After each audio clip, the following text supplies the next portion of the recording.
Halo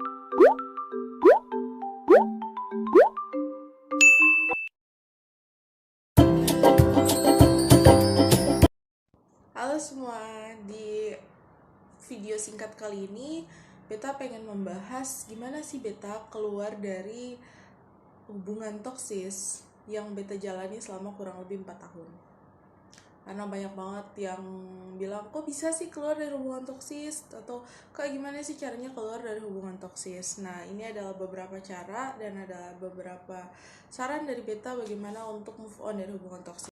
Nah, mungkin banyak dari teman-teman yang bertanya waktu Beta menjalani hubungan itu apa aja sih yang hal-hal toksis yang terjadi. Yang pertama, yang paling sering terjadi itu adalah permasalahan kekerasan secara fisik, psikis, dan juga verbal. Nah, yang kedua adalah privacy kita berdua yang tidak bisa kita berdua pegang, jadi tidak ada privacy di antara kita berdua. Yang ketiga, tidak ada rasa saling percaya, ada rasa saling mengakui. Yang keempat adalah permasalahan perselingkuhan dan juga mungkin masih ada komunikasi dengan mantan dan sebagainya. Di sini Beta tidak menjustis atau tidak mengajak pola pikir teman-teman untuk membenci atau si laki-laki adalah pelaku. Beta dengan si laki-laki sama-sama merupakan pelaku dan kita berdua juga sama-sama merupakan korban dari hubungan toksis kita berdua. Bahkan kita pernah ada di dalam suatu proses atau suatu masa, suatu situasi atau kondisi di mana kita berdua tuh benar-benar udah mentok banget. Terus juga udah banyak sekali kebohongan yang terjadi. Nah, kira-kira gimana sih Beta bisa keluar dari hubungan itu, atau kita berdua bisa keluar dari hubungan toksis itu dan akhirnya saling mengikhlaskan satu dengan yang lain? Ya memang yang pertama itu tidak gampang ya. Banyak yang bilang, alah tinggalin aja, alah saya tuh bego banget sih masih mau sama dia padahal saya udah gini gitu. Banyak sekali hasutan, banyak sekali doktrin yang diterima dari pihak masing-masing, dari orang-orang yang pro ke Beta, dari orang-orang yang pro ke dia, dan segala macam. Bahkan orang tua pun mengintervensi hubungan kita berdua. Nah, terus gimana sih kak cara keluarnya? Meninggalkan dan mengikhlaskan. Memang tidak segampang sih kalau mengikhlaskan, tapi memang harus meninggalkan. Dan memang situasi itu tidak mudah untuk setiap orang. Tapi pertama, selain meninggalkan, kita harus menanamkan dalam diri kita sendiri bahwasannya kita nih berharga, bahwasannya kita nih bisa tanpa dia. Selama ini yang membuat kita takut kehilangan dia bukan kekurangan cinta atau kasih sayang, tapi kita takut sendiri. Sama halnya dengan Beta. Jadi tuh teman-teman bukan takut kehilangan cinta dan kasih sayangnya, bukan, tapi teman-teman tuh takut memikirkan proses ke depannya, kelanjutan hidup teman-teman ke depannya. Nanti kalau jadi pikiran teman-teman tuh seperti ini. Nanti kalau misalkan nggak sama dia, apakah bisa berjalan hidup? Terus nanti kalau misalkan nggak sama dia, apakah orang-orang masih menghargai kita?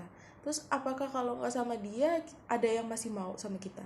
Nah, itu adalah kata-kata manipulatif yang dikeluarkan oleh otak teman-teman, yang nantinya akan berdampak negatif terhadap diri teman-teman sendiri. Nah, jadi setelah salah satu dari kita memutuskan untuk pergi, untuk meninggalkan, itu yang ditinggalkan itu akan merasa sakit banget pasti. Tapi disitulah titik prosesnya teman-teman menuju move on atau menuju kehidupan baru. Nikmatin sakitnya teman-teman, it's okay.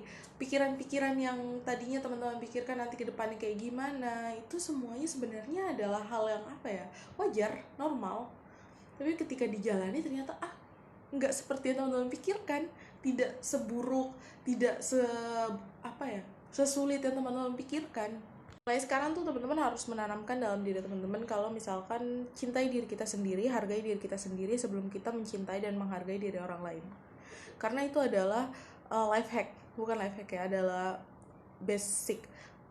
basis paling utama, paling awal gimana sih caranya keluar dari hubungan yang toksis.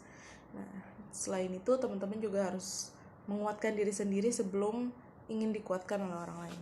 Buat teman-teman yang lain yang memang sedang dalam melihat temennya dalam proses move on atau segala macam, jangan dihakimi, terus dampingi mereka, kasih kuat, bukan dengan kata-kata yang kok bego banget sih, udahlah laki-laki tuh emang kayak gini, jangan. Tapi kasih kuat bahwasannya kamu tuh berharga, kamu pantas dimiliki, kamu pantas untuk diperjuangkan dan segalanya. Dan semangat untuk para pejuang move on, kita pasti bisa, karena hari ini yang teman-teman pikirkan belum tentu ekspektasinya sesuai dengan realita yang terjadi besok. Dan saya sih yang ngabalin yang pernah ada dalam hubungan toksik selama 4 tahun dan bisa keluar dari hubungan itu, mengucapkan ayo, bisa, kita sama-sama, kamu pantas diperjuangkan, kamu pantas dihargai, kamu pantas dicintai.